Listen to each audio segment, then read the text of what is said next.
Aloha champions, and welcome to this Friday science video. Just like we did on Wednesday when we learned about Thomas Edison and Jacques Cousteau, we're going to look at two new inventors for today. We're going to be looking at George Washington Carver and Hedy Lamar. So, as we're watching this video or reading on our own in the attached PDF, remember the three things we want to pay attention to for both George Washington Carver and Hedy Lamar is to give me a list of what inventions they were responsible for creating, describe some challenges or disappointments that they faced along their way to become inventors, and give me one interesting fact that you found out about either the inventor or their invention. So, we've got two more today, and then next Tuesday we'll be reviewing our final three inventors, and then we'll be looking at some of the inventions and how they were invented in the remaining science videos for this quarter. So, without further ado, let's talk about George Washington Carver, featured here holding up some peanuts. George Washington Carver is the peanut expert that brings love of plants, general human kindness to today's episode. Carver brings to us a love of research and a deep knowledge of plant life and agricultural inventions. He also brings a friendly and optimistic perspective. The story of George Washington Carver could also be the story of the peanut and the sweet potato. Carver arguably spent more time, care, and love on these two crops than any person before or since.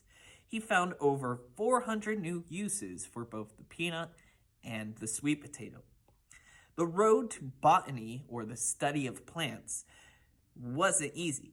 Carver was born into slavery in Diamond, Missouri around January 1864.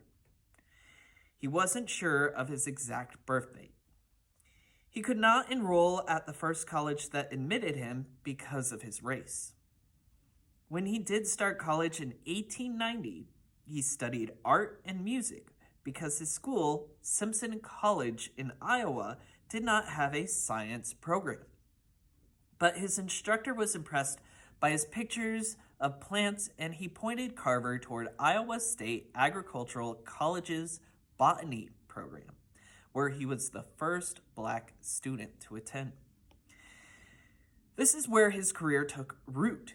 He was a talented botanist and was hired to lead the prestigious Tuskegee Institute's agricultural department. While there, Carver set out to help struggling farmers and sharecroppers in the South. He worked hard to get the latest information about farming methods to them, even in very remote locations, to help them remain self-sufficient or be able to thrive on their own without worry of their plants expiring or anything. Until this time, farmers in the South had produced mostly cotton. Carver helped to introduce many more cash crops. Cash crops are crops that can be sold for money. He also told farmers to grow crops that break down the soil, such as cotton, one year, and then the next year to grow crops that improve the quality of soil, such as peanuts or sweet potatoes, peas, and soybeans. This method is called crop rotation. It keeps the soil rich and fertile so that you can continue having good harvests. Carver became an inventor when he tried to find new uses of some of these new crops. He developed countless paints, dyes, and plastics made from peanuts, sweet potatoes, pecans, and soybeans. And of course, he is often credited with inventing peanut butter. When asked why he didn't try to make a profit from his inventions, he said, "God gave them to me. How can I sell them to someone else?" So that's George Washington Carver. Write down what some of his inventions or creations were. Talk about his challenges or disappointments that he faced along the way to become an inventor. and name one interesting fact that you found about the inventor or his inventions. On to our next inventor, Hedy Lamar. Hedy Lamar was born on November 9th, 1914, as Hedwig Evea Maria Kiesler to Jewish parents in Vienna, Austria. She changed her name to Hedy Lamar in the early 1940s, and she became a movie star known for her stunning looks. But there was more to Hedy Lamar than starring roles in popular Hollywood films, great beauty, and her 6 marriages. She was also an avid inventor. Her inventing began because she needed to entertain herself. She disliked Hollywood parties, so she had free time. She had a room in her house just for inventing. Some of the things that she developed there were everyday items, such as a better traffic signal, an improved Kleenex box, but neither of which were very successful. But some, here's a picture of Hedy Lamar looking over her schematics. Some of her inventions were advanced technologies. She is best known for coming up with frequency hopping, which changes the frequencies of the radio signals that steer torpedoes. Torpedoes shot out by submarines are helpful because of her radio frequency hopping. This meant that an enemy was not able to block those torpedoes. She and her inventing partner, a composer named George Antheil, stumbled on the idea when they were discussing a piece of music that he'd composed that was made of synchronized player pianos. The two hoped to help America in World War II with their idea. The patent was acquired by the U.S. Navy, but the Navy never found a way to use it. It took 20 more years for the idea to be put into use.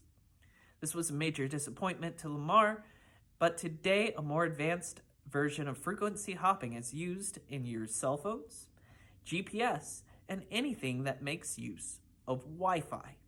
So we can thank Hedy Lamar for all of the technology we've been utilizing this year with her use of frequency hopping. Lamar never profited from her idea, and she was rarely appreciated for her brilliant mind. This oversight irked her to no end and certainly contributes to her sometimes, shall we say, quick-tempered responses. Here's a schematic of her frequency hopper and other inventions that she came up with. So that will conclude learning about George Washington Carver and Hedy Lamar. Remember, for both of them, you want to write down what kind of inventions were they responsible for inventing, what kind of challenges did they face in their way of becoming inventors, and an interesting fact that you learned about either their inventors or their inventions. So with that, I hope you enjoyed this video. Remember, on Tuesday, we'll be talking about 3 more inventors, same format, and then we'll be looking at inventions and how these inventions have changed human lives over centuries. So thank you for your time. Stay awesome, and I will talk to you real soon.